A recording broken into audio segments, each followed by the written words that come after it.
Good evening, SRA Nation, and welcome to Season 12. Today is going to be a new challenge, aside from being sent for. We're racing on the surface of the sun, apparently. Heading down towards the main start line. Maximizing that track just behind. That's exactly what we were talking about. That one corner. So critical to your lap time. You have to send it. Misses the apex curving there by a little bit. Everybody's now bunched up, and you do not want that. Rewind now at the intersection 1 in the spot you really don't want to, but the fight's not over. Still there on the inside, and the McLaren's still not going to give the place up. And we're off and away for SRA. That is right. Ladies and gentlemen, welcome back to the SRA Sim Racing Alliance GT3 Team Series. We are here at Misano for round 3 of season number 13. I hope you all had a restful and relaxing holiday break. I am your host, 𝐓𝐿𝐵𝐵𝐵𝐵. Thank you all for having me. Joining me in the booth once again, my main man, 𝐷𝐚𝐼𝐴. Welcome back, sir. Thank you, thank you. I'm excited for Misano in the heat. Should be a good race today. That's right. And the third installment of our trilogy. Welcome back, Mr. Mac Morgan. Great to be here. Yeah, I am also looking forward to this race. Misano is a great track. Sometimes a little difficult for racing, but really, I think it's really fun to drive. And I think that we could see some interesting moves. And I'll leave it at that. No, well said. So, taking a second to look at this track map here, we are at the Circuit de Marco Simoncelli here in Misano, Italy. You know, difficult track, like you mentioned, 𝐷𝐴. Difficult conditions today. Super hot temperature. I'm really interested to see how our drivers are going to be able to handle these conditions. Yeah, coping with the tires will be a little difficult. It does not take long for them to start going. Yeah, it's a difficult track. There's some weird braking zones, some weird lines. You know, one thing that's interesting about this track is on so many of the turns, like, you know, especially through the complex, you know, 4, 5, 6, through 9 and 10, through, you know, 13, 14, 15. There's a lot of times where, you know, cars will take different lines, you know, depending on the front engine versus the mid-engined and Porsche, you know, rear engine. You know, this track definitely favors the engine behind. But yeah, there's some really, you know, different lines that you could take, which makes racing really interesting. It's a difficult track to pass at, but yeah, as Mac mentioned, though, we might be able to see some interesting moves. Indeed. So before we jump into qualifying, let's take a quick look at our standings. Now, for the folks at home, it's going to look a little bit weird for a week or two here. We have drop races here at SRA where your worst result drops off of your point standings. You're only seeing, essentially, on your screen right now, one race worth of results. Luis Vazquez, he won a race. He's got winning points. If you want the full picture, I would recommend going to sra.gg, checking out the standings page. There's a button on there that shows you drop points. It gives a kind of a more complete picture of the top of the standings. One thing that won't change, though, looking at the team standings, drop points or not, the two names at the top of your screen there, Selena Boonstra and Jess Osborne, the Lunar Motorsports Comic Racing Porsche team, have been crushing these first 2 weeks. Looking forward to seeing how they're going to do here week 3. Lots of love for the Porsche here in this commentary booth. We've got West Coast, Best Coast, D5 misplacements. I got some teams straggling. Let's kick it over to our racing. Our qualifying session is about to begin. Our silver drivers will be going out first. For our first 10 minutes, let's find a name. Clicking on to Derek Stack here. So this guy, silver driver, the best time on the practice leaderboards, 1:33.855 from Mr. Derek Stack. I mean, Mac Morgan, tell me that's not a crazy time. That is absolutely really good time, especially for D3 and a silver driver. Yeah, it's a really good time. I'm really hoping he manages to put it forward for qualifying today. You know, Yeah. with a time like that, you kind of gotta wonder how's he gonna do in qualifying. Is that a consistent thing? Can he do that consistently, or was it just a lap that came out of the blue? Well, to be fair, I think he did win the practice race yesterday. Oh. So yeah, kind of on fire with that. You know, the Mustang, it's a strong car. You know, we always hear the on cries every of track. Mustang OP. Yeah. But this track actually got a bit of a buff with the custom bop about a week ago, and because it is hard to drive here, and it's really hard on the low speed stuff, and this track has a lot of it. So yeah, it's not nearly as easy to drive as it is around, let's say, Watkins Glen last week, where, you know, it's very strong there, pretty straightforward. This one's not so straightforward. It's hard to put the power down, and again, we are really quite warm. I want to say it's 32 air temp, 40 track temp. Well, let's check it out if the folks at home will bear with me pushing my escape key. Yeah, so 32 ambient, 40 degrees surface of the tarmac. And so it's interesting that you mentioned, so Mustang, very strong car, basically universally in the game. But with these temperatures, you mentioned earlier that this is really a mid-engined favored kind of track with conditions. Even though we would expect Derek Stack to be very fast over a single lap, I guess it'll be interesting to see if his tires can hang on and complete a full 60-minute race. Yeah, that's another thing, is tire wear is really difficult in these conditions, especially in the Mustang. That, you know, the Mustang doesn't have a lot of weaknesses. Basically, the only two weaknesses it has would be tire wear and low speed turns, and this track is not a good combo for that. Yeah. And especially the practice race is, of course, shorter than the main race, so it's also possible that the tire wear that we are expecting to see here might not have come into effect to near as much of a degree as in the practice race. Yeah, absolutely. That's a great point. So on our first flying lap here, you know, normally this is the point where I would say, oh, tires are still kind of coming up to temperature and it'll take them a lap or two to really get going. But I don't know. His tires are probably already screaming for mercy. Probably fry an egg on this asphalt. Yeah, for sure. I mean, they definitely come up to temperature really quite quick. It's the Sector 1 that the Mustang struggles at on the first push lap. So in my experience, driving the Mustang this season, it definitely, still that first lap will be quite a bit slower than the second one, but it's after the second one where the tires are just, I mean, they're already showing signs of, you know, just being totally done. One thing that's interesting about this track is right here on the exit, at which it looks like Derek Stack there totally within limits easily there, and going to the top with already a great time.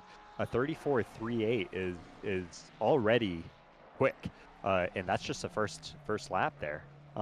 Also notable, Jess Osborne there. Yeah, that's our Porsche team. Yeah, and Jess has been doing really well as his teammate Selena Boonstra. Yeah, they're absolutely killing it this season, and which is great to see. Both drivers were in D2 last season, so they're definitely, you know, a force to be reckoned with. Yeah, no, definitely favored. They got that higher division experience, coming down to beat up on the D3 guys a little bit. Strong results in the past two races. You know, that no race wins, but really all you need is kind of a consistent, strong points total, and that's all it takes. I mean, we saw John Laz last season winning D3 without a single race victory to his name, just being consistent all season long. Yeah, consistency wins, honestly, in the end. Marathon, not a sprint. Exactly. Yeah, there you go.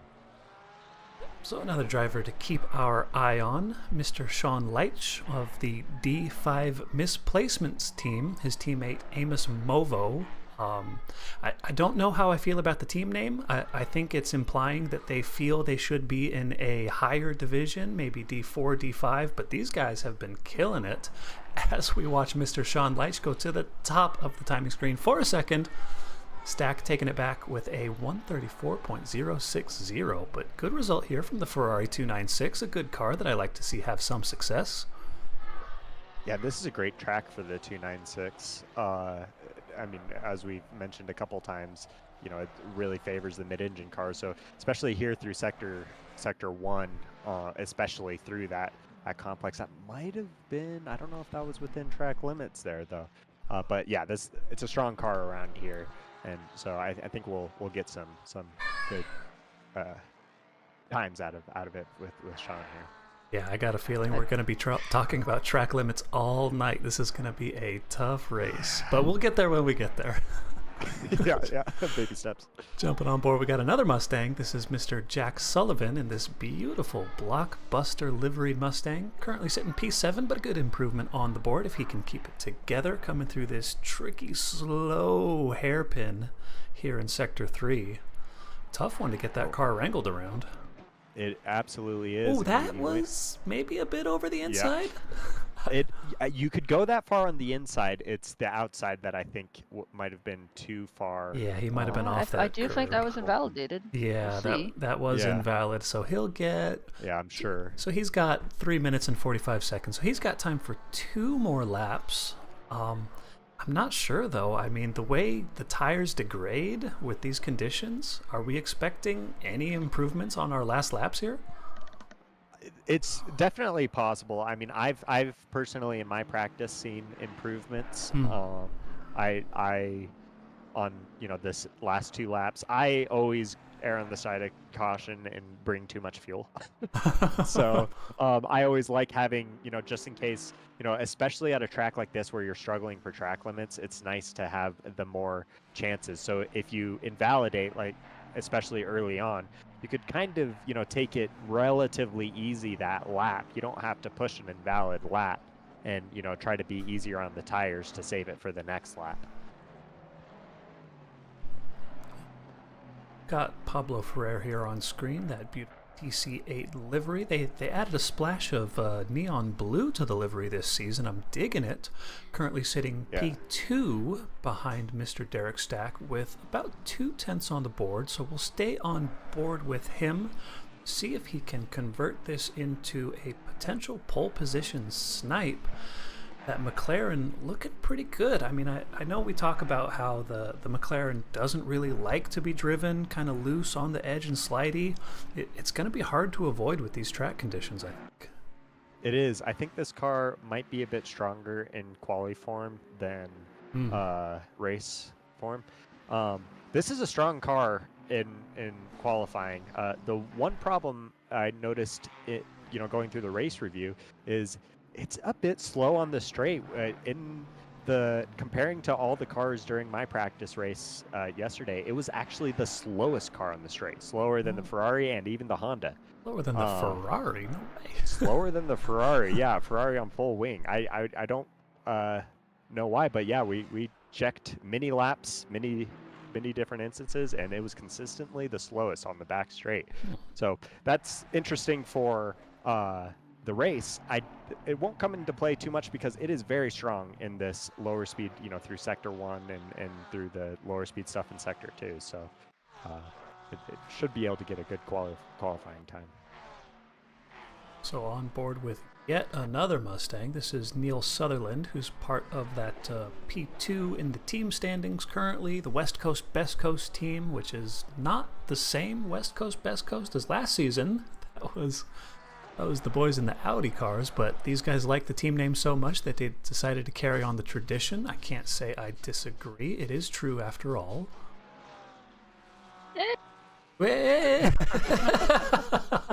I'm East Coast myself. Well, not really, but that region. I got family there. Oh, fair enough. It's pretty great. So Mr. Stack, we see, has returned to the pits. So with a 133.967, he said that's all I've got. I'm not going to be able to put in another lap. So we'll see if his competitors can snipe Neil Sutherland, a big improvement on the board, but being held up by the Porsche of, I believe this is not Pat Cockcroft, it's his teammate, Russell Allen. So Sutherland, disaster has struck. He was 0.2 up coming out of Sector 1, has lost it all sitting behind the Porsche of Russell Allen, completely losing out on his chance to snipe pole position. Will anybody else? Who do we have on track? The number 86 of Pat Cockcroft not improving. Nobody's improving on track Sully right now. not improving. Rouzic. Allen might. He's the closest to it. I see the BMW livery. It's looking good. I love the car, but not improving. Russell Allen. Yeah, it's not. Maybe it happened that by this time, 10 minutes in, that's a long time on a set of tires. And there must be nothing left in these cars, yeah. Oh, yeah. Yeah. So Russell Makes me Allen. wonder what kind of chaos we might see in the race. Whoop. So disaster, and that'll affect our gold drivers, wiping out the braking markers. Hopefully that doesn't affect anybody. I was gonna say, yeah, that's I don't think a lot of drivers in D3 would be using the braking markers. For that, my guess is they're going to be using the curb. Yeah, at that point yeah, of the for track, that you're corner, right. definitely. So it shouldn't affect them too much, but yeah, definitely caught in 4K there. So, as it stands, of our silver drivers, we've got Stack ahead of Sutherland, ahead of Pablo Ferrer, ahead of Sean Leitch, and Mr. Zipperburn P5. But we will see now our gold drivers on track with 8 minutes and 40-ish seconds left on the board. We're on board with Mr. Movo, but let's go ahead. This is Ren Aoki of the Baseline Racing BMW team, first across the line for his first flying lap. Beautiful work there on the livery. Is that an elf theme? I feel like I saw elf on the license plate holder. I don't know if we'll get another shot of that as it goes past. But of course, this season's livery theme being the holidays. There you go. What does that say? Does that say elves?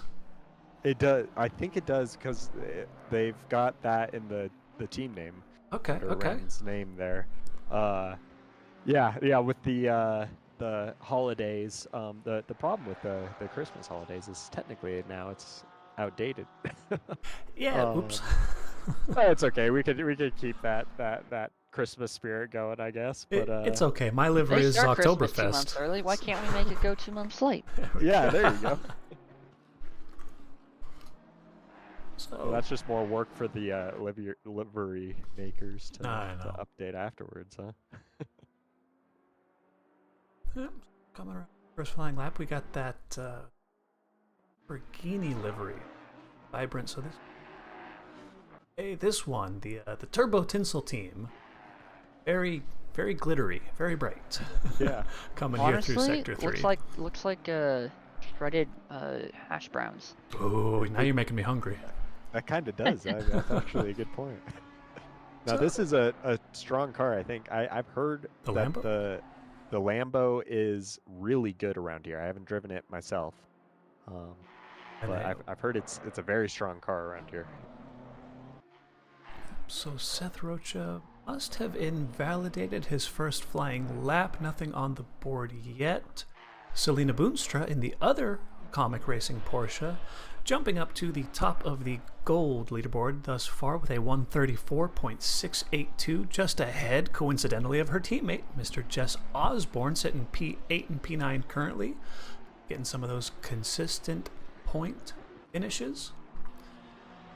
Got to spend some time, of course, checking out Mr. Luis Vasquez. He is our current individual points leader with that dominant finish from week 1 in Suzuka. Our other race winner from last week in Watkins Glen, Mr. Worley, has already been promoted to D2. Congratulations to him, but that leaves Mr. Vasquez kind of the sole P1 at the moment.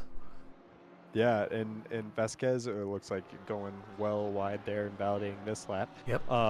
He did not have a great race last week at Watkins Glen, so he'll definitely be looking to make a comeback here at Misano.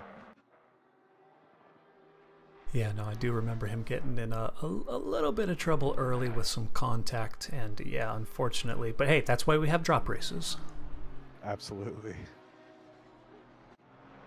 Another Porsche grinding out the times, Mr. Null Maxwell of the Red Eye Racing Big Suica World team. Not sure what's up with that, but a decent first lap and a small improvement on the board. Following him around, just trying to stay away from all those boring Mustangs. Let's see some diversity up in here. Yeah, I can't talk this time because I'm in the Mustang this season. Boo! I do find it interesting, slightly, how a lot of the gold drivers are going out and they're slotting themselves in amongst the silvers a lot more than I think we've seen previously. It's making me wonder how the temperature of the track might be playing into that. Usually, of course, the track will get faster as it goes on, and part of that is that the track temperature will increase a little bit as cars drive on it, but with such a high temperature, it kind of makes me wonder if that effect is slightly reduced. Well, it also starts optimum this time. Like last week, the silvers had a fast track in colder temperatures. Now we're super hot temperatures, and it starts optimum.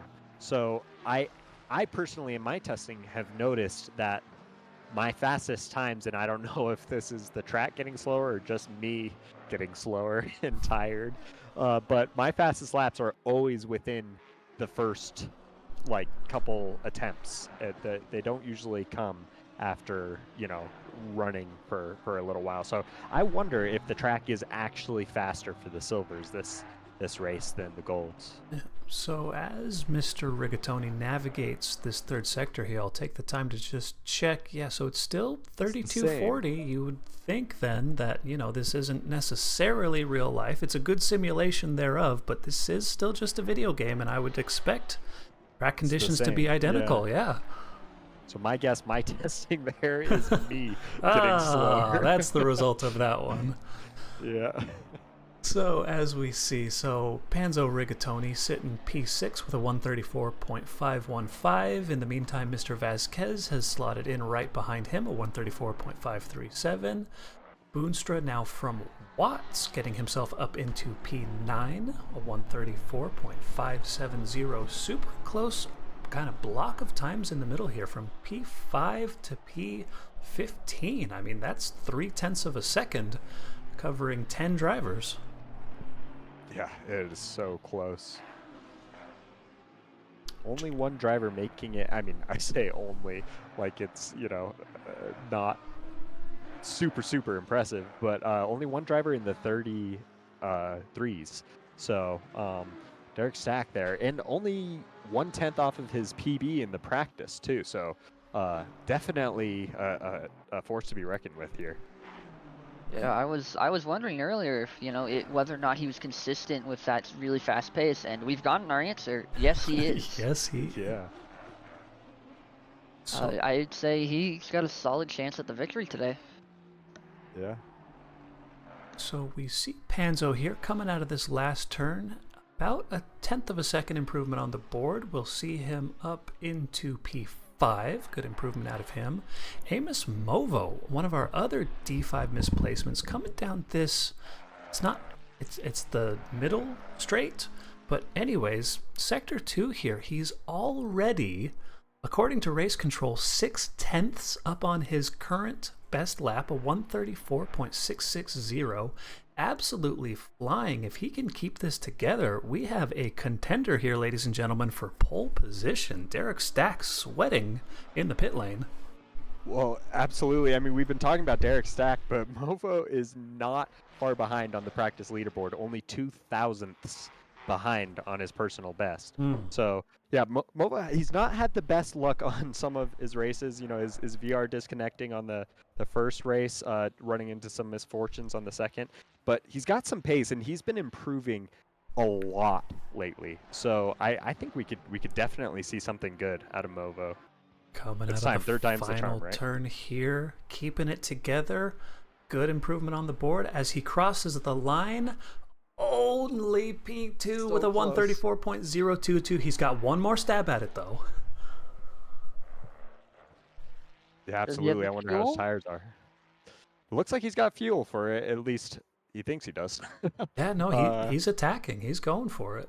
He did lose a tenth or two going through that third sector, so maybe he feels like he's got some opportunity. No, well, so on his last lap, he was that at was so close. That was right to the limit there. I don't think that was over, but he's still valid, I believe. at one point he was 8/10 up. It dropped to 6. So you're expecting there. He's got his eyes on those missing 0.2 of a second. That could be just enough to get him up into pole position. In the meantime, Mr. Panzo Rigatoni also on another improvement, checking around. Richie Wood, we're going to be spending some time on him later. He's a big storyline, being the master of the practice server over our break. You know, you guys might have been sitting at home drinking eggnog and relaxing. This man was crushing the sweatshop leaderboards. yeah, put in 738 practice laps. 738 practice laps. We'll get back to him in a second, though. This is Mr. 𝐲𝐽𝐵𝐵 navigating this tricky third sector, even on the Delta. As he comes out of this last turn, will he be able? I think he might do it. It's a little faster. I don't know it's enough. He's losing time as he crosses the line. He did so improve, close. but only by a couple hundredths. It's not enough. So Derek Stack, pole position for the silver driver. There's only a couple drivers left on track. Luis Vasquez looking like he's got a shot at an improvement. Richie Wood as well, crossing the line, getting himself up to 10, just ahead of, coincidentally, Luis Vasquez, who is about a 10.5 up, coming around this final turn, keeping it together, keeping it valid, and as he crosses the line, 6. Well done. So there's your result of qualifying, ladies and gentlemen. Stack, Movo, Sutherland, Ferrer, Leitch, Vasquez, Rigatoni, Rocha, Zipperburn, Boonstra rounding out your top 10. Let's kick it over to our list of sponsors here. These are our community supporters, sponsors, and title sponsors. A big shout out to all of these beautiful volunteers who help keep things running, as well as kicking it over to Jay Queasy for our sponsor read. A huge thank you to our SRA sponsors and title sponsors for supporting us here at SRA, as well as support from 𝐷𝐼𝐼𝐳, a modern business solution for product management. Go to 𝐷𝐼𝐼𝐳.com to learn more today. And support from Retro Saga, a North American-based gaming company that provides accessories for your favorite classic systems, including Nintendo, Sega, PlayStation, and much more. Enhance your retro gaming experience today at retrosaga.ca. And a big thank you to our affiliates, Track Racer. Experience redefined gaming with Track Racer's high-quality sim rigs and accessories. Use code SRATE at checkout to support us. Armamentario, a toolbox for ACC that will enhance your chance to win. Enjoy a fully customizable and enhanced HUD to change the way you experience ACC. AT3D Sim Shop. Upgrade your sim racing experience today with premium 3D printed accessories featuring precision crafted magnetic shifters, sleek cable management solutions, versatile stream deck mounts, and immersive dashboard displays. Their innovative designs enhance performance and style, elevate every lap with top-tier quality and craftsmanship at at3d.net. Go Setups, premium esports setups for everybody. Use our affiliate link on our Discord and take your drive to the next level. Castle and Cauldron, a home-based crafting business specializing in handmade Harry Potter, Fantastic Beasts, and Fairy World collectibles. Magic wands, potions, mini dioramas, wall decor, costumery, cosplay, and much more. Castle and Cauldron is where crafting meets the magical. Visit facebook.com/Castle Cauldron. And from KP Concepts, your source for custom automotive renderings, graphic design, and printing. We spend countless hours making you look all good for the spectacle. Check out kpconcepts.com for more. All right, thank you, Mr. Jay Queasy. The excellent work, as always, contributing to the success of these streams. He kind of runs things behind the scenes now. He's the manager for the streams. He's always giving us crap. Hey, get online, fix your audio. Why are you so terrible? And also being the one to narrate that sponsor read with that beautiful, the sultry British tones. You love to see it. And he's also in the chat, Mr. 𝐗𝐸𝐵, our on-track correspondent. We'll have to check with him maybe mid-race to see how it's going. How's the tire wear feeling? Out on our sighting lap right now, Derek Stack, the Madhouse Mustang, looking good this season. What a beautiful livery. Yeah, that's a great looking livery. It looks absolutely stunning. Mr. Movo got that Ferrari 296 wrapped up in his beautiful red and green and white wrapping paper. Throw it under the tree. Let me open it on... can I open that one Christmas Eve? Yeah. Might be a bit late for that. Yeah, I was just going to say, are they a bit late or really early? Got another Mustang. So Mustangs P1 and 3, but some decent diversity, I would say, of cars. We've got a Mustang, a Ferrari, got a McLaren P4, the Audi of Mr. Luis Vazquez sitting pretty in P6, and a couple of Lamborghinis rounding out P7 and 8. Shoutouts to our SRA BOP overlords. It seems like they did a pretty good job this week. Yeah, honestly, it's pretty balanced on this one. There's also a Porsche in there with Selena Boonstra to make it the top 10. There we go. But yeah. So plenty of cars here in the top 10. Of course, we got most of the usual suspects, but yeah, the BOP working pretty well, I think, to even the cars out this week. Yep, of course, as well. We've got our Yaron brothers in our Ferrari 488s. We've got Mr. Nitin Murphy here in our Champion Motorsports Holiday Edition Mercedes. I love the car. It's kind of funny to drive, but it's on my list of cars that I wish I was good at. That one is got a brutal bop here. It's 20, so. Ooh, yeah, that's tough. Has a brutal bop. So our cars are now lining up side by side, double file, for our race start. Derek Stack here going to be leading us around our final turn onto the start-finish straight, waiting for our lights to come on red.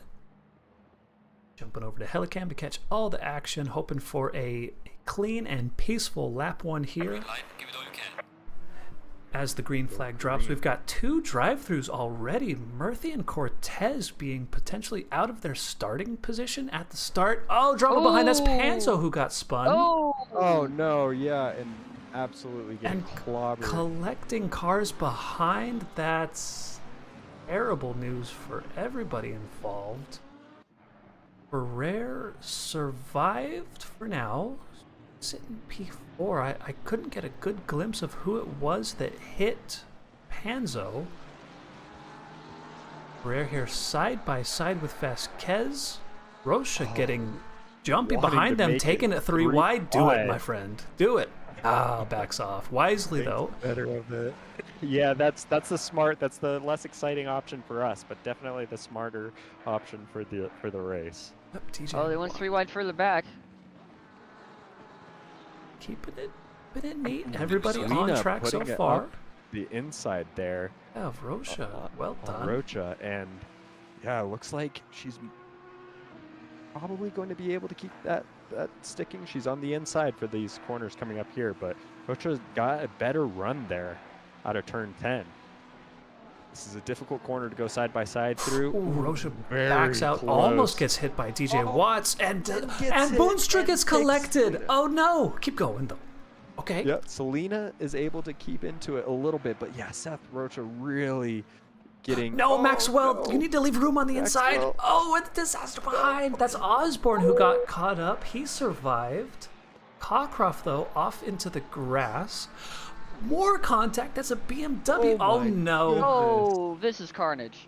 This is that pure carnage. This is worse than Suzuka. Oh my goodness. Oh, what is in it. happening? Maxwell is still going. That was Sean Daniels we saw get clipped by the BMW of 𝐓𝐡𝐫𝐢𝐳. Sean has had the worst luck Oh, this season. Sean Daniels. He doesn't deserve this. He doesn't deserve it.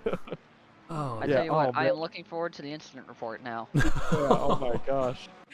Yeah, GB3 said, we think in chaos or chill lap 1, it was chaos. it was chaos. It was chaos. Confirmed, it was chaos. So out in front though, so Derek Stack and Amos Movo surviving P1, P2 with a bit of a gap to Neil Sutherland, hanging out P3. Vasquez and Ferrer were doing okay. Sean Leitch P6, Mr. 𝐉𝐴𝐵𝐺 P7, and Boonstra, despite the early tap, hanging on P8. You love to see it. Jeremy Yaron, no commentator's curses, but he's doing well in P9. Let's keep it up. And Jess Osborne rounding out our top 10 after our chaotic first lap. Chaotic is right. That definitely. Chaotic might be an understatement. There's going to be some penalty points. Yeah, the a Stewards couple. might have a busy one for that lap 1. Yeah, so potential insult to injury here. So Panzo Rigatoni coming out of the pits. He has cleared his one mandatory pit stop, potentially repaired some damage as well. He's, I think, far enough out ahead of the leaders that he won't get blue flagged too soon. So some clean air, potential comeback opportunity. We'll keep an eye on Panzo Rigatoni.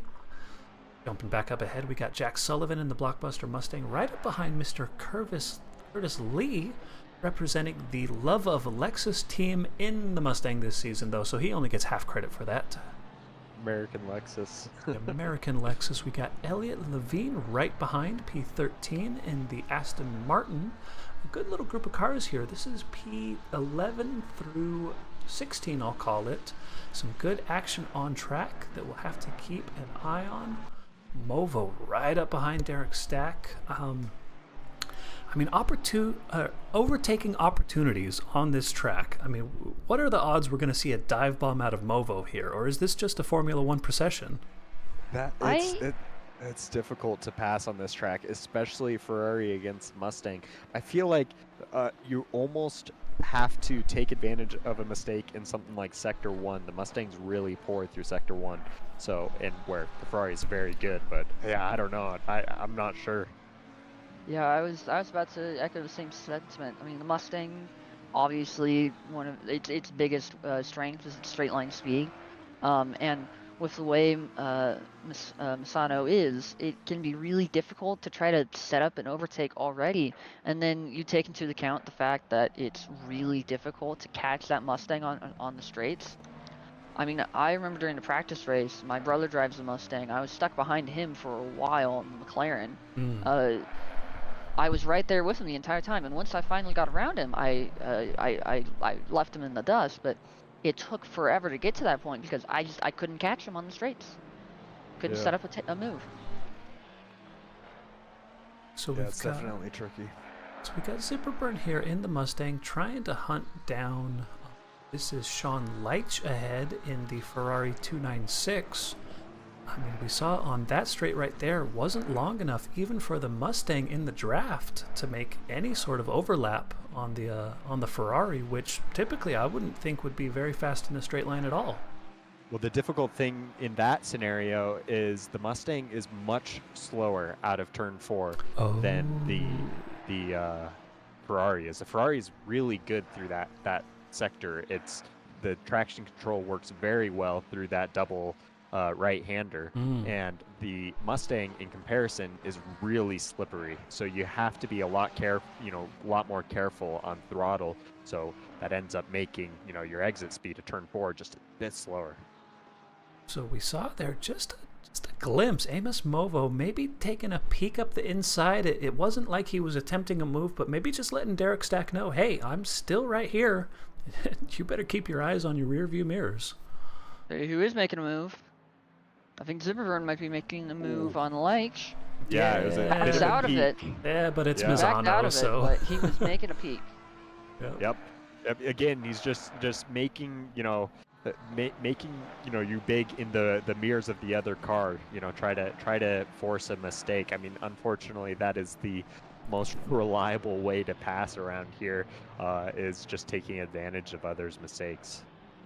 Yeah, so another close on-track battle. This is Martin Riggs, who was at a couple turns ago right up behind Rowdy Burns, who is ahead in the Porsche. He's fallen back a bit, still within slipstream range, but perhaps coming through this kind of tough. You got to have really good trail braking to navigate this left-hander properly. Not able to close the gap into this next hairpin. Yeah, tough racing here at Misano. Absolutely. And another thing we haven't talked about is dirty air is definitely a thing to worry about here.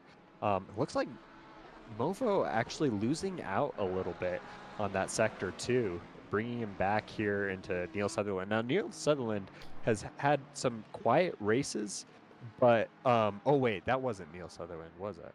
No, so Sutherland gap from P2 to P3, Movo to Sutherland is about a second still. So yeah, Sutherland, he's keeping a hold on the cars ahead, but not close enough to really make any sort of threat on Movo, who's free to just attack ahead. Yeah, well, what I was gonna say about Sutherland though is he's had some quiet races, but very strong results.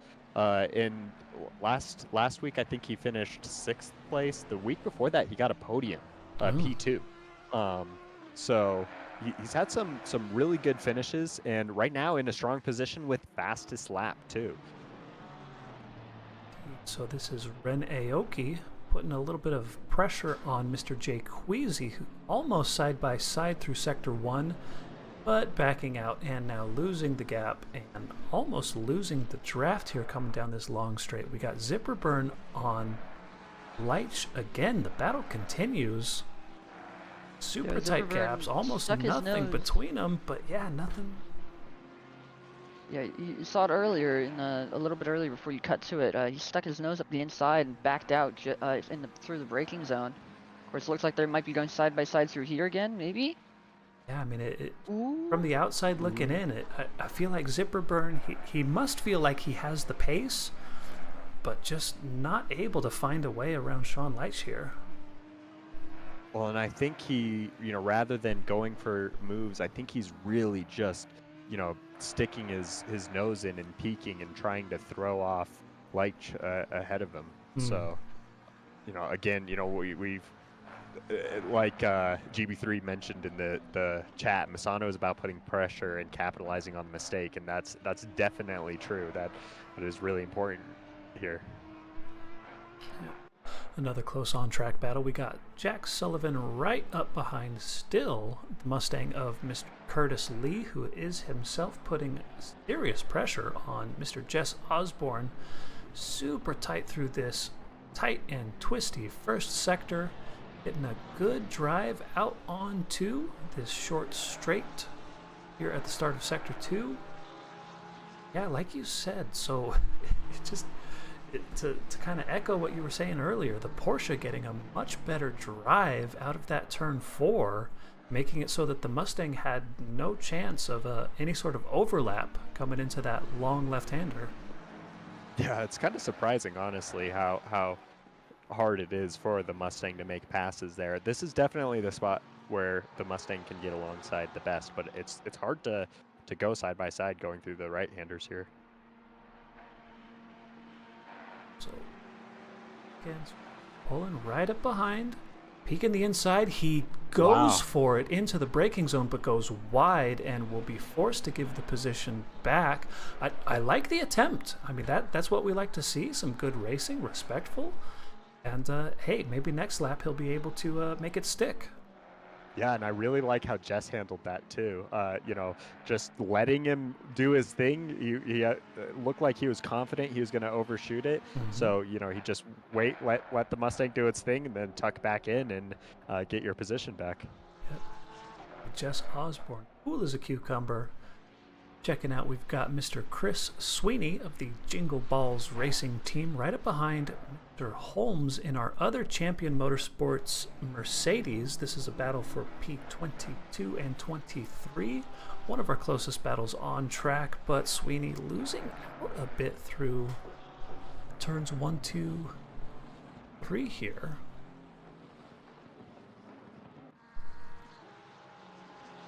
Now we got Martin Riggs peeking the inside on Rowdy Burns. Really? A little bit of contact at the peeking. apex. We'll see how they sort this one out. I mean, was there a tap? There must not have been, because Martin Riggs keeping the position. That is an overtake on track. The first one we've seen in a while. P14 for Mr. Riggs. Yeah, that was quite a confident move there.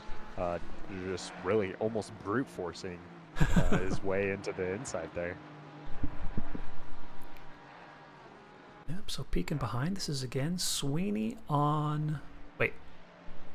What am I looking at here? Oh, so we had Connor Adams must have made a mistake and has now dropped back behind Holmes, under threat from Sweeney.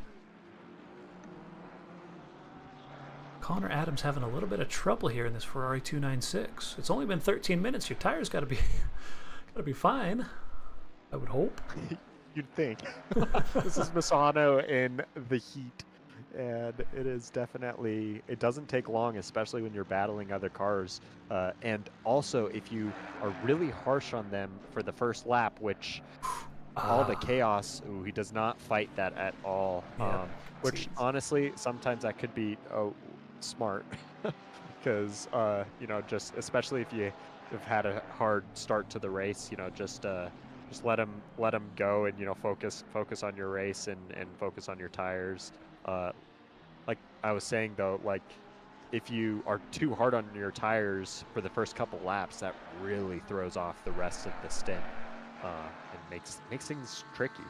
So we saw they're coming out of the pits. This is Mr. Seth Rocha, one of our Turbo Tinsel Lamborghinis. An extremely early pit stop. There must have been damage. I can't see otherwise why you would be wanting to pit with 45 minutes left in this race.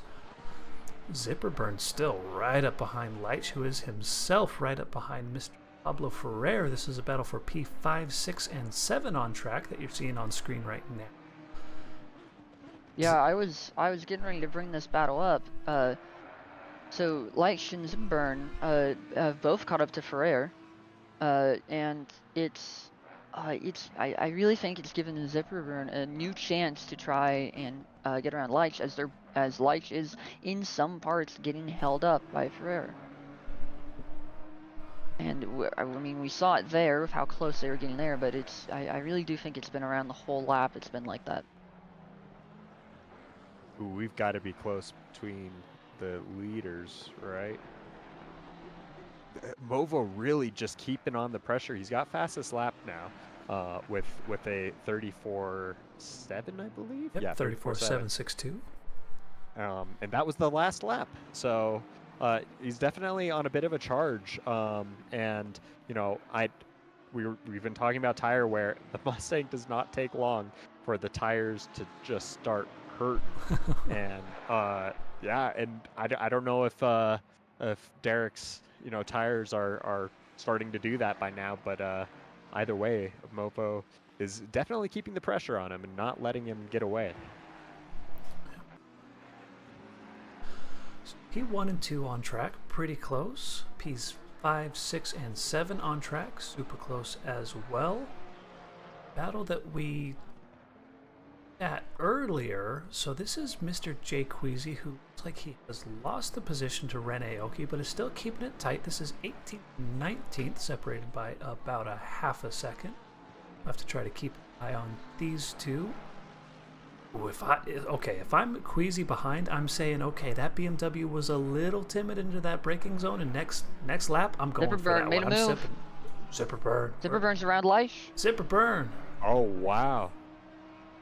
See if we can check out a bit of a replay here. So this is start finish straight. It's a really good run there out of the T last. Good drive, easy overlap, inside line, and yeah, just textbook. Yeah, just based off of the strength of his final corner exit, making the move happen. So now free to attack ahead. There's 𝐉𝐵 P6 going after P5. He looks like he's got the pace a little wide there. Maybe his tires are a little hot, but yeah, he's got got plenty of time to keep this going. Yeah, absolutely. Yeah, Martin Riggs right up behind Mr. Jack Sullivan. This is P13 and 12 ahead on track. Have to keep an eye on this tight battle. And still, the boys ahead. So Jess Osborne right up behind one of the Ferrari 488s. This is Jeremy Yarin, P9. Lee, Sullivan, and Riggs all behind P9 through 13, separated by about a second. Hot battles on track, a bit wide. That's one of your speed coupons right there. Yeah, that part's really strict on it. Also looked like he was getting a little squirrely. It looked like he just barely saved that. He had a pretty big snap of oversteer. Yeah, just Porsche things. It's always trying to Yeah, I kill was you. going to say. Looking ahead, Ooh, so somebody's looking into Stack has there. dropped Movo a bit. The gap now about a second, so he's dropped out of slipstream range, despite having the fastest lap of the race. Amos Movo losing out a bit to Derek Stack, maybe looking to make a break and stretch a gap before our pit stops. We do have one mandatory stop per the rules of this race. You know, for example, we got Martin Riggs coming in to take his one set of tires. You know, 41 minutes left in the race, a little early perhaps. Well, one thing that the undercut will be strong here, will be very strong. It's the problem is the last laps in the race will be very difficult with that. But Martin going for a bit of an aggressive strategy. I don't think he had any damage to worry about, so that seems to be a pure strategic move. I wonder if we're going to see Jack Sullivan, because Riggs was right behind Sullivan. I wonder if we're going to see him dip into the pits anytime soon to try to cover him off. Yeah, with the train ahead, you know, what kind of lap times are you running? Are you being held up? Would it be better, perhaps, to stop, get some clean air, and try to put in a faster time? Try to take, I mean, because you can see Yarin, Osborne, Lee, they're just kind of sandwiched together, not able to put in the hot time. So Osborne into the pits, Lee and Sullivan staying out.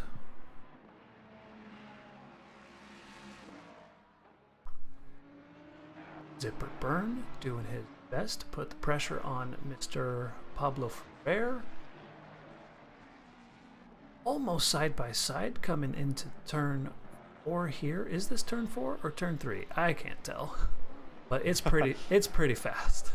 That one is turn 4. Okay. Yeah. Well, the fast one is turn 3, but then yeah, the 4, 5, 6 there.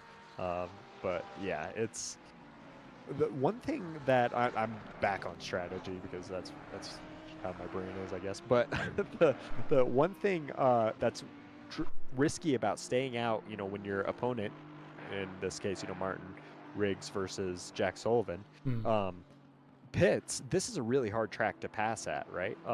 If, you know, it could be, even though this is a very aggressive strategy, pitting, you know, earlier. And 𝐉𝐵 making a move. He's around. He's past Ferrer. No way. This man can't be 𝐉𝐵 stopped. on a charge. Oh, so like Ferrer a bit exit. deep through that hairpin and just gives, Oh, 𝐉𝐵 Ferrer the fought it back. But so We're gonna have to. so as we're looking at the replay, Oh, they're side by side. but they're right still now, side by side. 𝐉𝐵 I think taking that's it. Yeah. Wow. Okay, and so what I was trying to look at there, so as we were jumping into that replay, so we were looking at Riggs, who was our first stop. We saw Osborne in reaction come into the pits, but is now nowhere near Riggs. Surely there must have been a longer stop.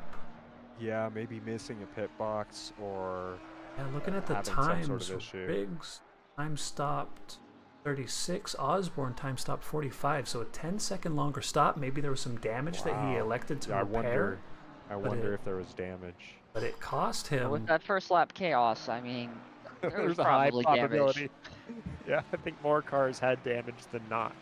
Yeah, I mean, well, you know, so that's track position though. I mean, he seemed to be running well in the race, but now 10 seconds back of Riggs, behind Rigatoni. Riggs doing well in this race. Of our drivers who have pit, right up behind Mr. Elliot Levine, P29, 30, and 31. We'll have to keep an eye on that as our top drivers pit. This is Jack Sullivan right up behind Curtis Lee. P10 and 11 on track. Movo has tracked Stack back down, so he's pulled the gap to now back to 0.3 seconds. So Amos Movo bringing it back a little bit. Maybe he just had a slight hiccup, was waiting for the tires to kind of rebalance. Maybe his rears got a little looser at first, and his fronts had to wear in a bit more. Right up behind Mr. Derek Stack. And they're coming into lap traffic now. Just a bunch of drivers have just come out of the pits in front of them. Yeah. If I was Movo here, I would definitely be pitting. I mean, like you know, we said it's a bit of a risky. Using up a speed coupon there, gotta be. But it's a bit of a risky strategy to go for the undercut. But it is. I mean, in my opinion, track position is super important in this race, and I would definitely trade off some worn tires for that track position. Making our way through blue flag traffic at BW, or I don't know if that was Mr. Aoki or Mr. 𝐓𝐡𝐫𝐢𝐵, but being very respectful, letting everybody pass. Movo now, he lost a bit of time because of the traffic. Gap ahead about a second. Still plenty of time to pull it back, but as we come through this third sector here, going to stay on board just a second to see if he's listening to the stream, if he takes the advice of Mr. Donovan Colton and elects to pit. No, staying on track. Okay. It's funny because at this point, I almost think that's a riskier move. In here. So 𝐓𝐴𝐵𝐵𝐺 has made a bit of a break. He's pulled a 1.5 second gap to Mr. Pablo Ferrer, who is still under pressure. This is now Ferrer followed by Sean Leitch and Selena Boonstra, P6, 7, and 8. Super close on track. That McLaren seeming to have a little bit of trouble in race trim. Yeah, if you recall, it is slow, surprisingly slow on the straight. Oh, tough there through turn 4. Yeah. Leitch not able to capitalize though. Maybe got a little checked up by the speed of the McLaren, losing the gap and now under pressure from Boonstra, who peeks to the inside, not intending to make a move, but just putting the pressure on, saying, "Hey, I'm right behind you. Better watch out." Another close on-track battle. This is Yaron still fighting off Lee and Sullivan, those fast Mustangs, putting the pressure on the poor old Ferrari 488. Come on, give the old-timer a break. Old-timer, but it is strong here. It's a good car around here. But yeah, very defensive line from the Ferrari. Super defensive, very early. That's gonna slow him down a lot more coming down here. Middle of the road, that was a pretty strong defense there, though. Actually, speed coupon used. But yeah, aside from the off track, I would say you're right. I mean, as far as defensive tactics go, you're not going to make an overtake from the outside in that section. So if you're the Ferrari and you say early on, I'm taking this inside line, you all can go around me, best of luck to you, I think Mr. Yaron's going to be able to hold on to this position for a long time at this rate. Yeah, absolutely. At the risk of commentators. Yeah, no, yes, let's not do that. So we did see Mr. Sullivan coming into the pit, so we'll have to keep an eye on that matchup. Yeah, and where he comes out versus Martin Riggs, because Riggs was right behind Sullivan when he came into the pits. Interesting. Okay, well, I'll check on that as he comes out of the pits. You know, I feel like we've commentated cursed Yaren enough this season. I know. 'Cause I'm pretty sure we've done that both We did races we so did it far. all of last season too. We did it every race last season. So, yeah, we got to be careful with it. Those guys don't deserve any more curses. Oh, absolutely not. So, Mr. Martin Riggs, as you mentioned, navigating Sector 3 here, up behind Mr. Elliot Levine. Sully is now moving. He's gotten his fresh set of tires. Riggs coming around the start and finish straight. His pit lane. P2 into the pits. Ooh. 𝐲𝐿𝐼 into the pits as we see. This pit lane is just so long and It's so painful. long. So, those people who got drive-throughs early on, race What? over, basically. What? Interesting. That was not quite what I was expecting. But he is still Gotta be ahead honest. now. Jack Sullivan ahead of Levine and Riggs, Nice. Yeah, but as well as Sutherland. yeah, I was expecting the undercut to be a bit stronger. I don't know if Riggs had some any misfortunes that we missed, but So if I definitely interesting. look over time spent in pit tab, yeah, no, so Sully and Riggs, well, okay, so it's about 4 seconds the difference in pit time, and that's kind of what we're looking at on screen here. Sullivan, Yeah. just the more efficient pit stop, getting the position. Yeah, because he's only about a little over a second ahead of him right now on track. But yeah, that 3 extra seconds definitely helped out a lot. So yeah, it looks like Martin just not getting the best pit stop. Movo has now come out of the pits on his outlap. Question kind of does remain, is Stack going to try to cover him off pit right now? He will. I Back into can't the pits? imagine. Yeah, I can't imagine you wouldn't at this point. We're also almost at the halfway point anyway. And yeah. So of our drivers who have hit, we've got Movo ahead of Sutherland by about 3.6 seconds. 𝐷𝐵𝐺 we saw making some great overtakes on track, now sitting third of the drivers who have hit. Well done to him. Guess our big gainer, Panzo. Wait a minute. As I was just about to say, Panzo Rigatoni did well with the early pit, driving well in clean air, and coming through Sector 1. This is turns 4, 5, and 6. And all by himself gets loose and puts it into the wall. Panzo, no. And Wait a now- minute. That is terrible. and Did now- he go into the other wall? Well, so I think he just went off maybe, no. and then And now he's returned to garage. Panzo Rigatoni, the race is over. You hate to see it. Back up that ahead. is, yeah, terrible.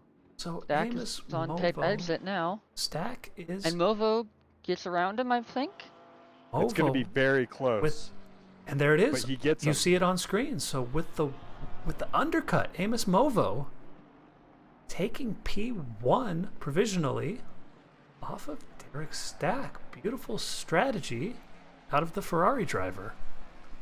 And he's going to be in a good position for at least a little while with Mercedes in between. Now this Mercedes and Murphy does not have to concede technically the position. However, you know, they're in different races with Murphy not not having pitted. So we'll see what kind of mood Murphy is in here. Yep, so technically you are correct, Murphy not being blue flagged right now, but with those old tires getting really loose through that hairpin, will he concede the position to Mr. Derek Stack, our provisional P2 in this race? No, he's fighting it. He's fighting. Oh, no, he gives there he goes. okay, there we go. So now Mr. Derek's not too defensive there, but yeah. So Stack now released to attack the driver ahead, our provisional P1, Amos Movo. You assume after all pit stops are completed, it'll be Movo from Stack, from Neil Sutherland, maintaining his P3. Well done to him. 𝐉𝐨𝐽𝐻 still out on track, continuing on with his race. Our top runner of our drivers who have not pit yet was running P4 behind Sutherland, and I'd be very curious to see how long he's going to try to extend this stint.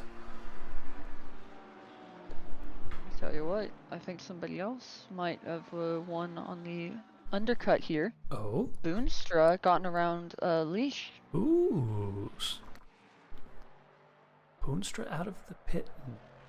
𝐂𝐸𝐳, number 68, has just exited the pit, and indeed, well spotted. Selena 𝐵oonstra now getting herself up into P6 with a bit of tactical mastery. Yeah, hey, she got that big undercut at Watkins as well to get a podium, and so definitely, you know, able to capitalize on those undercut strategies, Selena. So the last of our top pitters, this is Mr. Luis Vasquez coming in to take his set of tires. We'll have to see where he comes out on track, expecting P4, which is at least where he was before pit stops. But 𝐳𝐵𝐵𝐺 on the charge, coming through this third sector here, has something to say. He wants that P4 for himself. Yeah, and for how busy his race was for the first few laps, he's definitely in a bit of a lonely position right now as these pit stops play out. So we'll see if he'll get a little bit more excitement to fight with the Audi of Luis Vasquez. Yep, so Vasquez is moving, but again, this long pit exit, not even close. Sticks like 𝐳𝐵𝐵𝐺 now. Gonna get him P4, easy. well done to him. And behind, Selena's gonna get him as well. Yeah, as well. Luis Vasquez extended his first stint and lost out big time. Won't lose the position to 𝐂𝐸𝐳. So exiting the pits now, Luis Vasquez P6 after his pit stop. A bit of a disaster for him. Yeah, that long run, you know, the plus is he will have better tire life, but you know, as we've mentioned, this is a hard track to pass at. So that could, in the long run, actually not be very helpful. Yep, so at the front, our gaps are actually quite large. So Movo from Stack, about a second. Sutherland, P3, 2 seconds behind. 𝐳𝐵𝐵𝐺, 10 seconds behind. Our best action on track down here, P13. We got 12, 13, 14, 15, 16, 17. Look at this train of cars. This is where the action is. We're on board with Martin Riggs, who is right up behind Mr. Schmitzer in that Aston Martin, who is himself behind Mr. Elliott Levine, his teammate. A good train of cars here coming down this back straight. And Aoki right up behind Riggs. Hashtag blame Martin, but don't rear end him, please. All drivers would never. He would never. All drivers doing well to keep clean through this hairpin. Much better than lap 1. But that was Pablo Ferrer. Can I get a check? Did something happen to Mr. Pablo Ferrer? Did I forget or miss something? Had to have happened. Because he was not P17 last time we checked in on him. No, definitely top 10. Hit time are normal, so nothing there. Wonder if there was some contact that we something missed. had to have happened on track. Interesting. Sorry to the folks. Well, I don't know what happened, but Pablo Ferrer, 17. Ooh. A bit of a disaster for him. Looks a little bit close there on DJ Watt as well. That's something that you diffuser damage. I mean, you don't want that in any car, but definitely don't want that in the Mustang.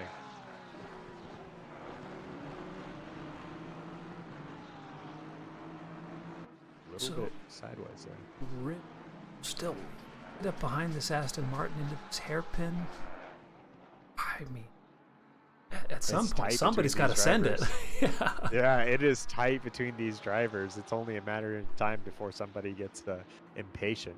And I don't know if it's going to be right here. Yep, DJ Watt's going to... Ren giving him a nice squeeze there, but able to really 𝐂𝐽𝐻 do holding it much. around the outside. Looks like he exceeded track limits. That's a speed coupon used, but still fighting around the hairpin. I like it. Ren 𝐂𝐽𝐻 now with the inside for these two upcoming left-handers should potentially be able to hold the position. Pablo Ferrer getting involved as well, taking the opportunity now side by side into turn 1. The outside, though, I can't imagine this working out for him, but he will get the He's gonna position have off of the Watts. inside. Yeah, he's going to have the inside, so Well, maybe. it's hard to hold on the outside though here. Oh, for turn 3. no. Contact. DJ Watts. Yeah. Oh, that's such a bummer. That's a It was so clean between them. He does wait to Respectful, give that, yeah.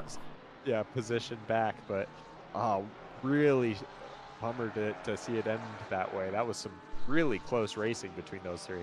That was fantastic stuff. A shame to see it end so poorly. DJ Watts clicking return to garage. Oh. Interesting choice. That's a shame. You hate to see it.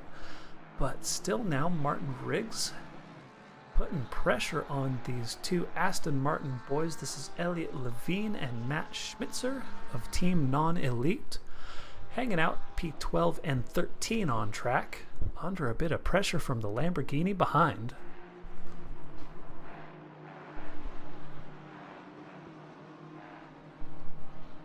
And the Lambo looking good. Oh, that was... Had to press the brakes harder. Uh-oh. This is DQ this territory. Is really bad. Careful. This is really bad. This is what happened to me in Suzuka. It looks like the game didn't shoot him.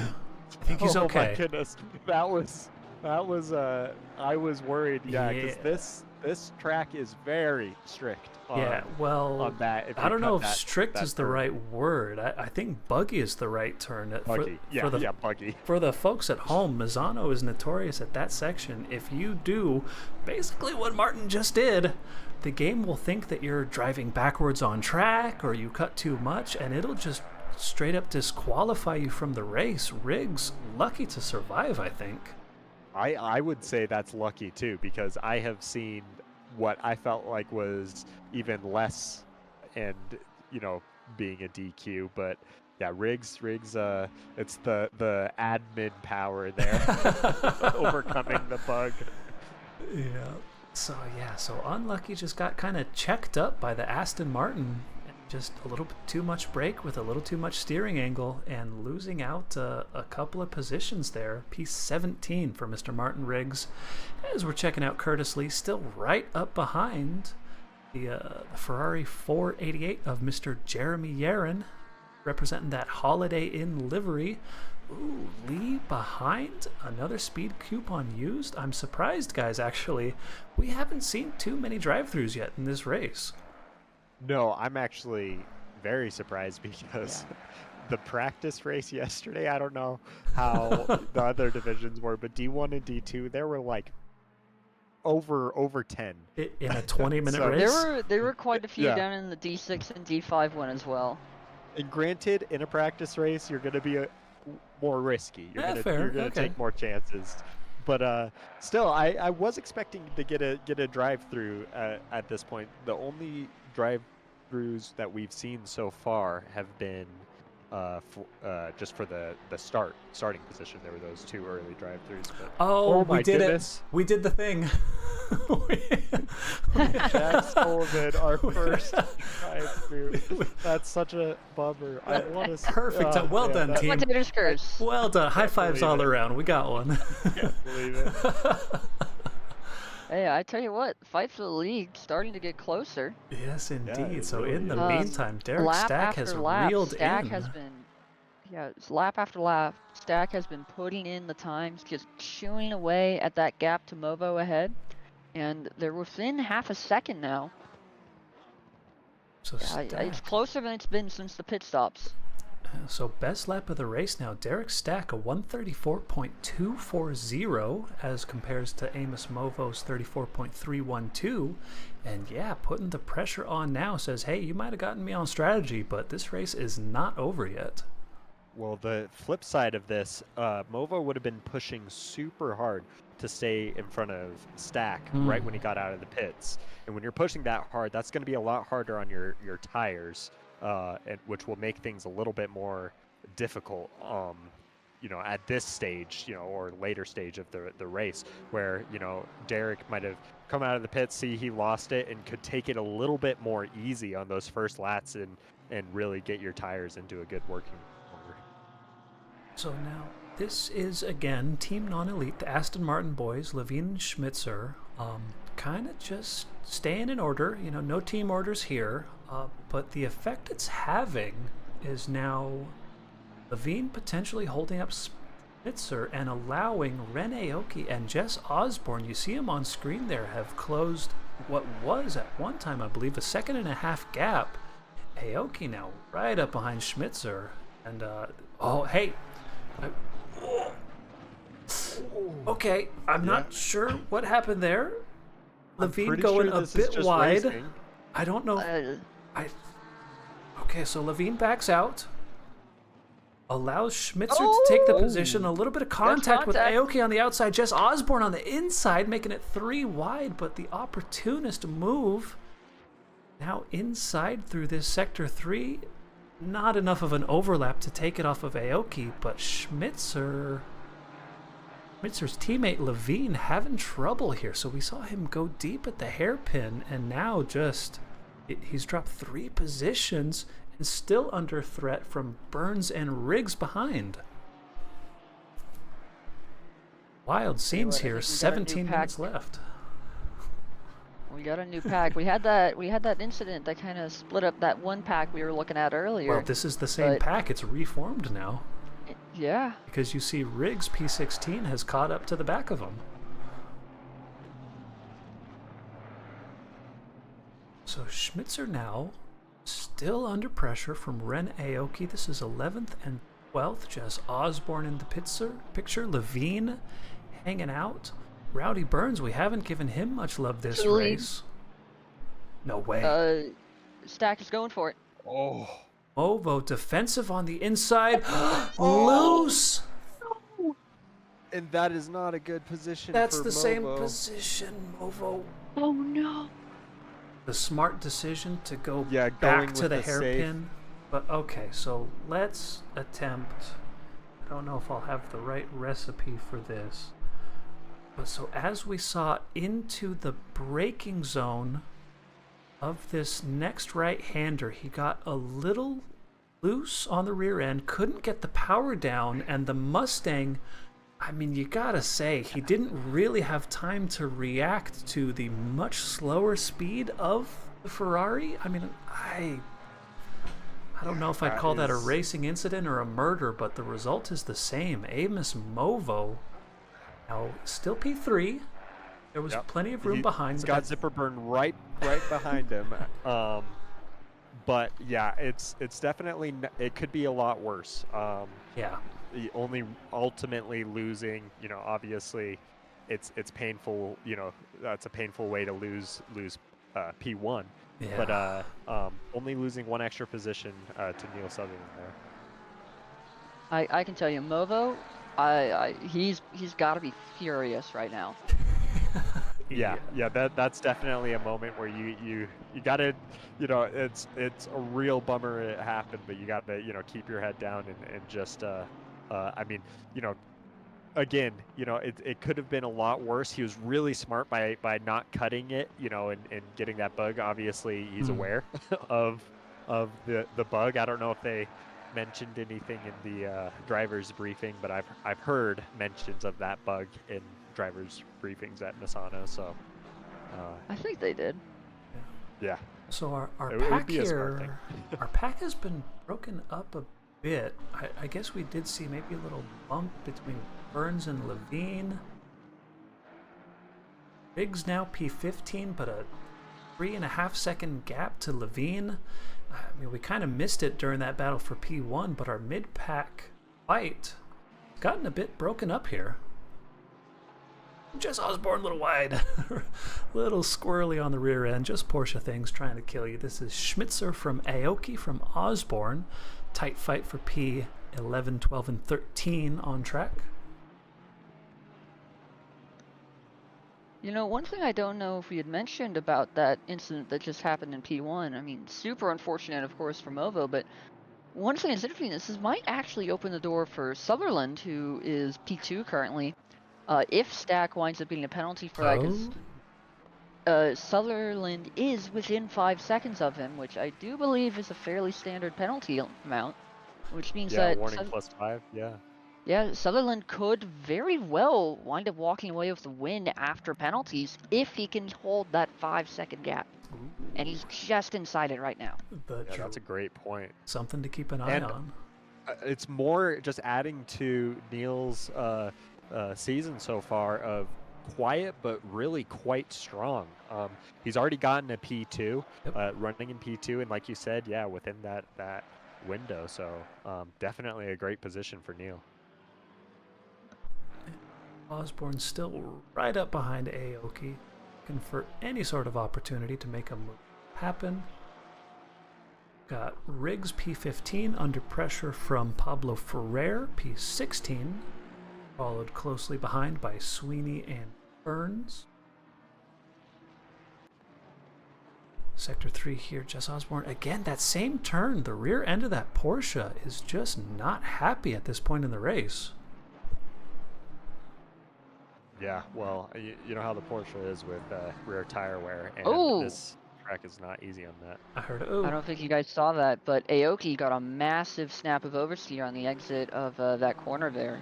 That's just 𝐴𝐿𝐾 things. if 𝐴𝐿𝐾's not drifting everywhere, then there's something wrong. A little bit of a close-up of this beautiful comic motorsports Porsche livery here. That signature Jess Osborne neon yellow. Not really doing anything with our holiday theme, but keeping it classy and on brand as ever. As we come out of this turn 6 here, yeah, like you said, both drivers, the BMW and the Porsche, struggling on rear grip. Neither of them getting a super good drive down the straightaway. Aston Martin ahead saying, yeah, that's okay. You guys can stay behind me. Yeah. Keep wearing out those rears. Oh! What? Just as I click away. Osborne missed his braking point. Right when we turn away. Right when we turn away. Let's see if we can go back and catch. So this is... I mean, did he miss his braking point or did he go for a move? He missed his braking point and went for the inside. Yeah, oops. Okay. 𝐴𝐿𝐾 seeing that, again, kind of just, he started to turn in and then noticed and was like, oh, I'm letting you dip. And then, yeah, just tucks in behind. And now he's got quite a gap to Jess, and Jess's tires are likely going to be a bit toastier. Yeah. Oh, yeah. No, we have 𝐉𝐲 with a drive-through. No way. No. P3, our former P1. Track limits exceeded one too many times. That's 4. We're gonna get a Mustang podium. Oh no. Full Mustang podium. Full Mustang podium. Oh, that is not what you That's want not to great see. for the allegations. Not great for the allegations. BOP, and we were please. just saying how good the BOP was looking for this race back in qualifying, and now we got an all Mustang podium on the horizon. Pablo Also, Ferrer. with a bit ironic with how another drive-through. Now they're coming in. I mean, definitely was expecting to see drive-throughs. This track is difficult to keep within limits. A couple turns, sometimes feel like they really poke out, the drive-throughs, but or I mean the track limits. But yeah, it's difficult still to see all these drive-throughs, that's for sure. So inheriting P3, this is Mr. 𝐉𝐵𝐺 Jr. in the other Mustang. We've got 3 of them now representing 3 different teams, stacked from Sutherland, from 𝐉𝐵𝐵. Selena Boonstra, I realized something P4. else. What do we got? They're all silver drivers. Ooh, interesting point. Silver podium. An all-silver podium stacked from Sutherland, from 𝐉𝐵𝐵. So it would be after this week After week 3 is when any adjustments might happen. So, yeah, these boys at the top right now vying for a promotion. All silver drivers. Boonstra from 𝐉𝐨𝐽𝐧 still doing well, P5. I believe at one point he was P4, but a decent result here for Mr. Luis 𝐉𝐨𝐽𝧧 in the Audi. Yeah, recovering from the strategy decision to go long for sure. I mean, yeah, I think he was P4, yep. but yeah, still not too bad. It looks like Jess caught up again to the right on the back of Ren, going deep a bit. Oh. Okay. Just a wee bit deep. Well, yeah, just a wee bit deep. So now look, 8 minutes left in this race. 𝐂𝐽𝐡 ahead has to be looking at his rearview mirror thinking, oh my god, the Porsche is still there, I'm gonna die. Is this, you know, I'm gonna give Jess Osborne some credit. This is mind games. He's saying, oh yeah, look at me going deep on the brakes, you better watch out. So that the next time he sticks his nose in, maybe Ren 𝐂𝐽𝐡 bails out and gives him the position. Yeah, there you go. Further back. Got Riggs and Sweeney right up with each other. Don't think that Sweeney's going to go for a move here. It'd be a little unwise, but you never know. Never know. Yeah, that Lambo's still looking strong. Plenty of grip at the rear end. So 7.5 minutes, which if I do math in my brain is 5-ish laps remaining in this race. Stack from Sutherland. Boonstra actually closing the gap ahead to 𝐓𝐴𝐵𝐴𝐴. Not sure if she has enough time, but we'll keep an eye on that. Osborne on 𝐂𝐽𝐡, under a second, not quite within slipstream range. We'll see if he can bring it in. Looking good now through this turn 4 and 5. A bit wide, not great drive. 𝐂𝐽𝐡 as well, though, a little squirrely. Bit of a drift there on in the entrance to T6 there. 0.6 the gap. Yeah. I think Sweeney might be about to make a move on Riggs. He's thinking about it.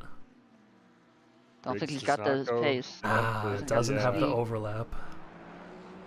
Confident Riggs there, just you know, not even defending there. This is Sullivan behind Maxwell on track battle for P18 and 19, just as close as any of our other battles. 𝐉𝐨𝐽𝐧 super close behind Boonstra, so P3, 4, and 5 on track. Pretty close, maybe still something to be decided there. The Audi looking hungry coming into the tail end of this race. Osborne, I think we've got a close wide. battle with 𝐲𝐲𝐽𝑡 too. Yes, Jake Murphy still in this just got race? around 𝐲𝐲𝐽𝑡, Whoa. and Ferrer also going around 𝐲𝐲𝐽𝑡. Oh man, yeah. Oh! 𝐲𝐲𝐽𝑡 dives on Murphy. Oh! What a dive! Oh my gosh! Ferrer with no. the cutback. Murphy getting bullied out to the outside of the track, Yeah, side by it looked side. Murphy was expecting 𝐲𝐲𝐽𝑡 to turn in a little bit more, but he had Ferrer on the inside, so he couldn't really There was no turn room, in yeah. anymore. 𝐲𝐲𝐽𝑡, where are you going, good sir? Wow. Missed I the don't breaking think he was- point. I do not think he was planning on that one. Yeah, that was not intentional, but he saved it, Hey, but recovered well, he's- lost one yep. position to Murphy, still in this fight. Side by side, Ren 𝐂𝐽𝐡. Oh, we had some incident. This is Osborne on 𝐂𝐽𝐡. So this is... Wow. So yeah, 𝐂𝐽𝐡 that did a BMW is bad run in struggling T3. side by side with the Porsche. Tries the cutback side by side, and as they come through turn 6, we don't fill get Hit it it. again? blanks. We assume then that there was some contact, and Jess Osborne. What positions were they? I do believe they were the other Sure. way around. Yeah, they were just the other way around, but they were in the same positions. Okay, so they didn't lose. Nope. What I was thinking Yeah. is, you know, nobody held up, nobody got a big overtake. So okay, so P12 and 13. It looks like the only one who really lost out there was Ren 𝐂𝐽𝐡, just losing the position to Jess. So we've got Martin Riggs putting the pressure on Levine, still getting pressured behind from Sweeney. Still good battle here. 14th, 15th, and 16th on track. 4 minutes left in this race. So Stack from Sutherland from 𝐉𝐵𝐺. Our Mustang podium. 𝐵oonstra still threatening to get her foot on the last step. Right up behind 𝐉𝐵𝐺. Only 4/10 separating these cars. But down this back straight, the power of the Mustang just marching away from the Porsche. Looks like the Mustang also, 𝐉𝐵𝐺 there, getting a bit better of a drive out of E10. I saw Selena a little bit deep on the brakes, and which definitely compromises the speed on that back straight, that's for sure. Yep, the Audi looking threatening as ever. We've got some action. Oh dear. Take a second and then hit the replay button. We will get to see what happened. This is Lee versus Yaron. P7 and 8. And as we come into this third sector, just a bit unwise. The move on the inside, I don't know if that was intentional or accidental, but the result is still the same. Lee losing out big time. Maintains the position. He's still 8th place, to be fair. Oh, 𝐵oonstra and 𝐉𝐵𝐺 real close. 𝐉𝐵𝐺 going wide on the exit, but that Mustang engine, Might be using up a speed coupon on purpose there. Try to get better speed out of that turn. Although that's another one that almost looks like, you know, that one's a little bit harder to get a pinged for track limits. You know, it might have been a no time gained, but who knows? Yeah, that exit at T7 pretty forgiving. Vasquez also on the hunt here. You know, any of these three drivers could wind up on the podium. I think they're going to get 2 more, maybe 3 more laps if they're lucky. Yeah, so Stack crossing the line right now. 1:43 left in the race. He will be able to complete 2 more laps. This lap and 1 more, yeah. This lap and 1 more, indeed. So 2 more laps, 2 more opportunities for Vasquez and 𝐵oonstra to potentially improve their position in the dying moments of this race. Riggs has lost the position to Sweeney, but is thinking about fighting it back. I'm not going to click the replay button because side by side into Sector 3, Riggs. Wow, well done to him. I mean, clean there. Very clean. Very clean. And almost too easy. Perhaps they overtake Sweeney on Riggs. Maybe there was contact. Maybe he let him back past because he just blew past him on that back straight. Might have just also been a bad exit on Sweeney there. But yeah, definitely a pretty straightforward overtake there for Riggs. Pretty open and shut case. 𝐉𝐵𝐺. 𝐵oonstra still right up behind. Coming into this tight right hand hairpinned. Second to last time. Yeah. Oh, 𝐉𝐵𝐺 deep. 𝐵oonstra able to pull alongside, but will the Mustang grunt? Yeah, it just says see ya. Yeah. No beating that engine. There kind of shows, you know, I mentioned at the beginning of this that, you know, different cars could take different lines, and the Mustang there, you know, if you go deep, just completely forget the apex. Selena's not forgetting the apex there at all. Wow. Perhaps a little too focused on the apex, but yeah, she's able to hold her position. They're gonna have 1 more lap to go here. Vasquez getting some good speed on Selena there. Obviously not quite enough to do anything, but Vasquez, our cameraman for this battle, looking ahead. So that's a blue flag ahead on track. 𝐵oonstra and 𝐉𝐵𝐺 just ahead. So as we're coming on to this short straight, I don't think these cars ahead are close enough to really have an impact on this race. I mean, hopefully not. You would hate to see that. It looks like it's enough of a gap. Selena really peaking, trying to inside. throw off 𝐉𝐵𝐺. Little wide there, speed all coupon of the track used. and more. Yep. Yeah. think she cut inside both, Yep. like both inside and then went on wide on the outside. Mhm. Every inch of track and a bit more. She definitely was holding the inside a lot, but it's compromised her exit here and is absolutely leaving her. VAZquez with the peak. Yeah.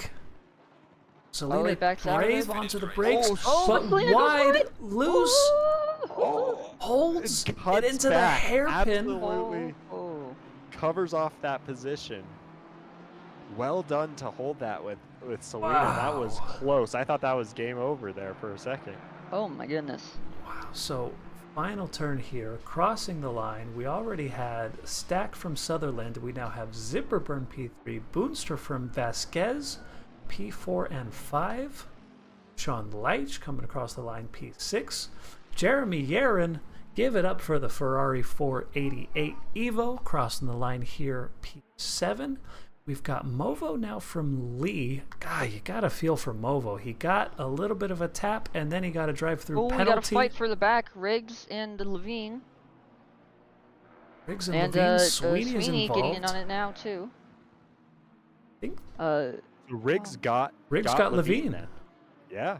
Made the overtake. There was a bit of contact. We didn't get to see it on the broadcast, I think, but there was a bit. Yeah, right there. Oh yeah, on the I exit. think there's a bit more, maybe. Maybe not a whole lot of space given, but you know, Rubbin is racing, and Martin Riggs P14 over Sweeney. You love to see it. Yeah. Okay, wow. That was quite the race. Yeah, exciting end to the race there. Got our last cars coming over the line. Yeah. Okay, so well done to all of our drivers. Checking out as our drivers filter into the post-race debrief. Oh, they moved the D3, D4 race chat, so it's further down the screen. Can anybody see? So Derek Stack is in there. Wonder if we can't get him dragged into the booth.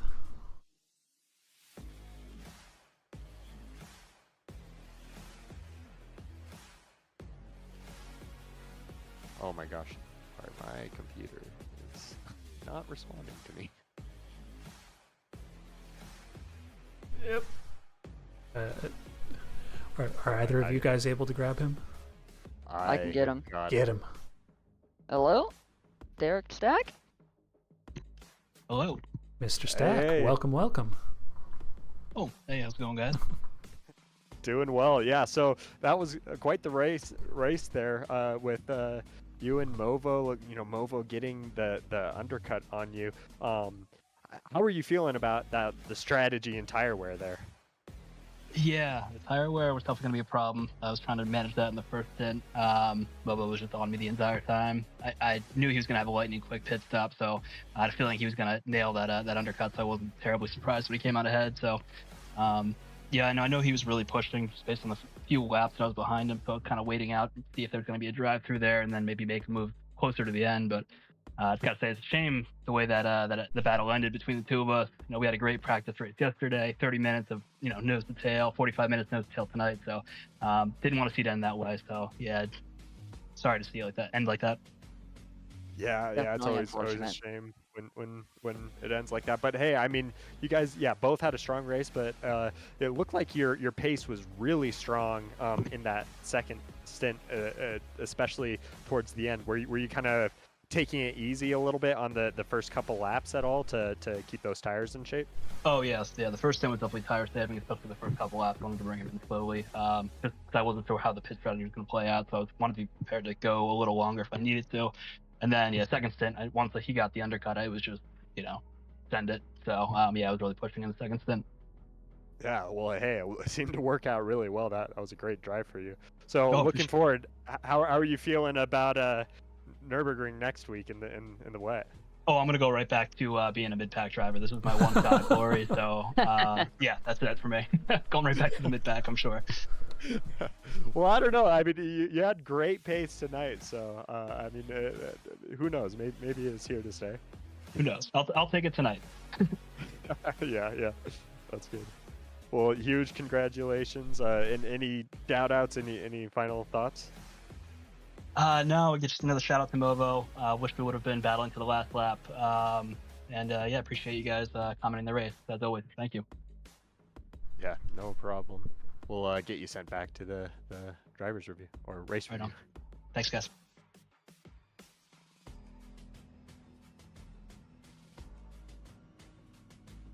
Yeah, I'm trying to send him back. Oh, There there he he goes. Yep, there we go. I got my computer to work. For some reason, Discord just was not working for me. All right, yeah. So there from our race winner. Yeah, definitely an interesting with the tire wear. I mean, that the heat is not easy on those tires. Yeah, no, but I mean, he did.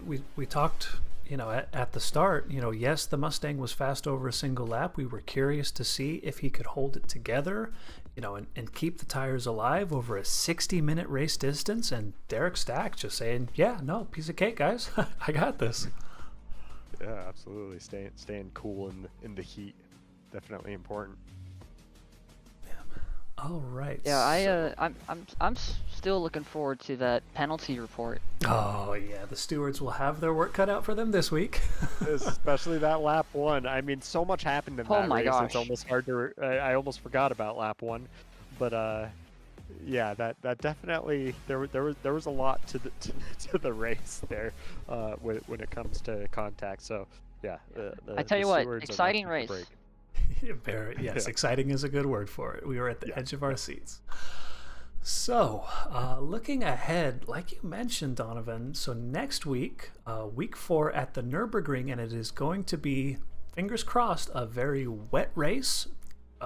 Big challenge for our drivers here. I don't know what Stack is talking about, though, to be honest. The Mustang is pretty good in the wet. It is, and it's pretty good at Nürburgring as well. Right? GP. So, I think, I mean, maybe downplaying a little bit. Yeah, that false humility. But yeah. Silver. Yeah, there you go. Yeah, it's just, yeah. Well, and as you mentioned, Mac, too, it was definitely interesting. 3 silver drivers,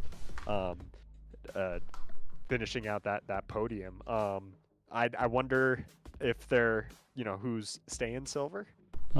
But yeah, definitely interesting. Looking forward. Wet race at Nürburgring GP circuit. Yeah, definitely to be an interesting one. Now, if T1 was as busy here, I can't imagine quite what it's going to be like in T1. Now that you point that out, oh no. Oh no. a wet Nürburgring T1 is a bit. It'll be fun. It'll be fine. It'll be fun to watch. I'm not sure I want to drive, but it'll be fun to watch. Nah, it'll be fine. It'll be totally clean. No issues. All right. So thank you to all the folks at home watching on the stream. Thank you for tuning in. Thank you to all of our YouTube VOD watchers. Give us a comment. Let us know who you're here supporting. As we said, we will see you all next week for round 4 at the Nürburgring. Until then, we are signing off.